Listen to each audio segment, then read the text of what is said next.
नमस्कार मित्रों।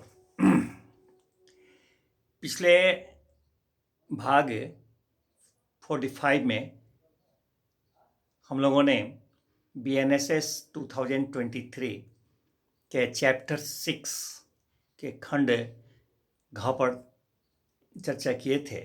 खंड घ के चर्चा के दौरान हम लोगों ने सेक्शन 90 पर चर्चा किया था, जो कि आदेश का से ही संबंधित था कि जब समन के जगह पर कब न्यायालय वारंट जारी कर सकते हैं। अब उसी अनुक्रम में आज हम लेकर आए हैं सेक्शन सर्वप्रथम 91 BNSS 2023। तो सेक्शन 91 BNSS 2023 हमें क्या बताती है?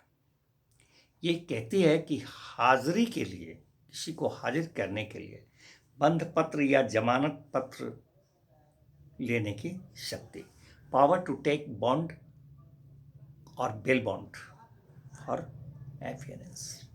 किसी व्यक्ति को न्यायालय में हाजिर होने के लिए, उसकी हाजिरी उपस्थिति बनाए रखने के लिए बॉन्ड पर उसे छोड़ा जाता है या बेल बॉन्ड जमानत पत्र पर या बंध पत्र पर छोड़ा जाता है। ये शक्ति न्यायालय की है। इसके बारे में सेक्शन 91 बताता है। किसी व्यक्ति को हाजिर होने के लिए जब कोई न्यायालय उसकी गिरफ्तारी हेतु समन अथवा वारंट जारी करने के लिए उस न्यायालय के पीठासीन पदाधिकारी सशक्त होते हैं, इस संहिता के अधीन जब किसी न्यायालय के पीठासीन पदाधिकारी जब इस संहिता के अधीन किसी व्यक्ति को हाजिर करने के लिए समन अथवा वारंट जारी करने के लिए सशक्त होते हैं, तो वो पीठासीन पदाधिकारी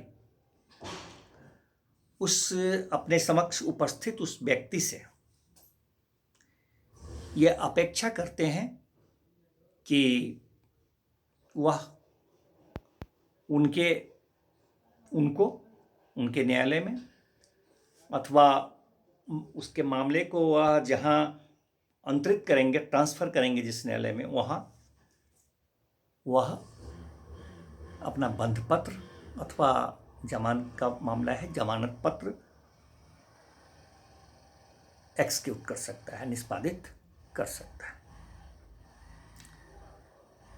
मतलब कि कोई भी न्यायालय के पीठासीन पदाधिकारी जो इस संहिता के अधीन सशक्त किए गए हैं, किसी को हाजिर कराने के लिए समन अथवा वारंट जारी करने हेतु उनके समक्ष अगर कोई ऐसा व्यक्ति उपस्थित होता है, तो वो उससे अपेक्षा करेंगे कि वह उनके न्यायालय में कोई बंध पत्र अथवा जमानत का मामला है, ये मामला तो जमानत पत्र निष्पादित करे, अथवा जिस न्यायालय में वो उसके मामले को वह अंतरित करने वाले हैं तो या कर देते हैं, वहाँ वह निष्पादित करे अपना बंध पत्र अथवा जमानत पत्र। पावर टू टेक बॉन्ड और bail bond, power to take bond बंध पत्र और बेल बॉन्ड जमानत पत्र फॉर अपीयरेंस। तो ये सेक्शन 91 यही बताती है कि न्यायालय पीठासीन पदाधिकारी ऐसे व्यक्ति से अपेक्षा करते हैं कि वह बंध पत्र अथवा जमानत पत्र जो है सो उनके समक्ष निष्पादित करे, कि वह हाजिर रहा करेगा अथवा जहां अंतरित कर रहे हैं वहाँ। तो मित्रों, अब सेक्शन 91 के उसी अनुक्रम में अब हम लोग चर्चा करें सेक्शन 92 BNSS 2023 हमें क्या कहती है। ये कहती है arrest on breach of bond और बेल बॉन्ड फॉर अपीयरेंस। ये जो अभी सेक्शन 91 में देखा गया कि उसको बॉन्ड अथवा बेल बॉन्ड पर के शर्तों के अधीन रहते शर्तों पर उसे छोड़ा गया था, तो ये सेक्शन कहता है 92 कि अगर ब्रीच ऑफ बॉन्ड किया, ब्रीच ऑफ बेल बॉन्ड किया, बंध पत्र अथवा जमानत पत्र का के शर्तों को उसने भंग किया है, मिसयूज ऑफ बेल किया है, misuse of privilege of bail उसने किया है, तो ऐसी परिस्थिति में वो न्यायालय उस व्यक्ति पर उसे गिरफ्तार करने के लिए वारंट जारी करते हैं, क्योंकि वह व्यक्ति आबद्ध होता है अपने उस बंध पत्र अथवा जमानत पत्र से कि वह हाजिर हुआ करेगा। लेकिन जब इस नहीं होता है तो ब्रीच ऑफ बॉन्ड हुआ ना, ब्रीच ऑफ बेल बॉन्ड हुआ, ब्रीच ऑफ बेल बॉन्ड हुआ।